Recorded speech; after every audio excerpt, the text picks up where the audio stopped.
Israel, America आणि इराणमधल्या युद्धाचा चौथा दिवस. इस्रायलनं इराणच्या 500 वर्ष जुन्या गोलेस्टोन पॅलेसवर हल्ला केला. या हल्ल्यात पॅलेसचा बऱ्याच भागाची हानी झाली.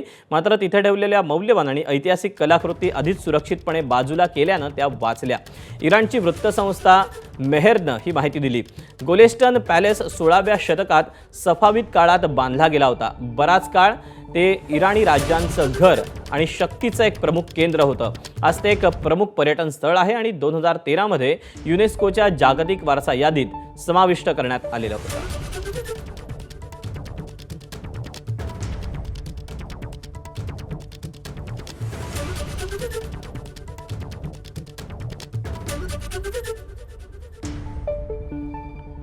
तेव्हा ऐतिहासिक गोलेस्टोन पॅलेसची वैशिष्ट्ये नेमकी काय आहेत आपण ते जाणून घेऊया ग्राफिक्सच्या माध्यमातून.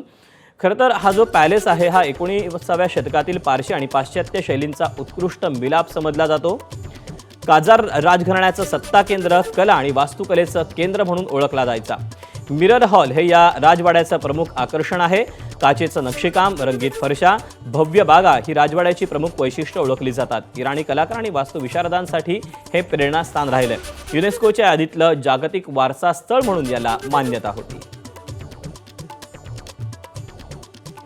अमेरिकेनं केलेल्या हल्ल्यामुळे इराण चांगलाच पेटून उठला. मध्य पूर्व आशियातील अनेक देश इराणच्या हल्ल्यात होरपळून निघाले. आखाती देशातील अनेक अमेरिकी तळ इराणनं उद्ध्वस्त केले. इस्रायल, अमेरिका आणि इराण युद्धाचा चौथा दिवस आहे. गेल्या 4 दिवसांमध्ये इराणचं मोठं नुकसान झालंय.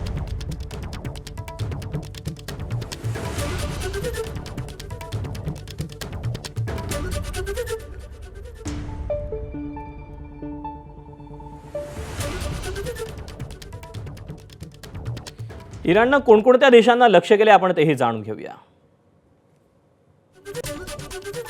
सौदी अरेबिया, UAE, बहारीन आणि जॉर्डन हे आखाती देश होरपळलेत. यासोबतच कतार, कुवेत, इराक आणि ओमानचाही यामध्ये समावेश आहे.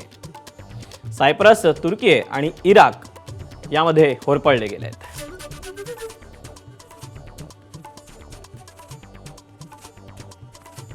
दरम्यान UAEच्या राष्ट्रपतींनी दुबईतील मॉलमध्ये फेरफटका मारला. इराण आणि अमेरिकेमध्ये सुरू असलेल्या युद्धाच्या पार्श्वभूमीवर त्यांचा हा दौरा महत्त्वाचा मानला जातोय. दुबई सुरक्षित असल्याचा संदेश राष्ट्रपती देण्याचा प्रयत्न करत असल्याचं पाहायला मिळालं.